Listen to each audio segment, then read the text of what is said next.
আসসালামু আলাইকুম, সকলকে স্বাগতম। রাসেল ভাইপার সাপ কে সৃষ্টি করেছেন? রাসেল ভাইপার সাপকে আমরা যতটা ভয় পাচ্ছি বা যতটা মানুষ ভয় পায় মহান আল্লাহ তাআলাকে, আমরা ততটা ভয় পাই না। কিন্তু এই রাসেল ভাইপার সাপকে মহান আল্লাহ তাআলা সৃষ্টি করেছেন, কিন্তু আমরা মহান আল্লাহ তাআলাকে ভয় পাই না।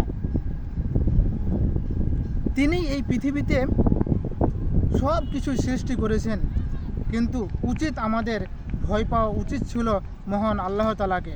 কিন্তু আজ পথে ঘাটে চলতে ফিরতে আমরা কিন্তু একমাত্র রাসেল ভাইপার সাপকে নিয়ে আতঙ্কে পড়ে আছি। তাই আসুন আমরা সাবধানতা অবলম্বন করি, রাসেল ভাইপারকে নয়, যে রাসেল ভাইপার সাপকে সৃষ্টি করেছেন আমরা তাকে ভয় করি, সেই মহান আল্লাহ তাআলাকে ভয় করি। দেখবেন সেই রাসেল ভাইপার সাপ থেকে আপনাকে রক্ষা করবে সেই মহান আল্লাহ তাআলা, যে আল্লাহ তাআলা আমাদেরকে সৃষ্টি করেছেন। যে সাপকে আপনি ভয় পাচ্ছেন, সে সাপ আপনার ক্ষতি করতে পারবে না যদি আল্লাহ না চান।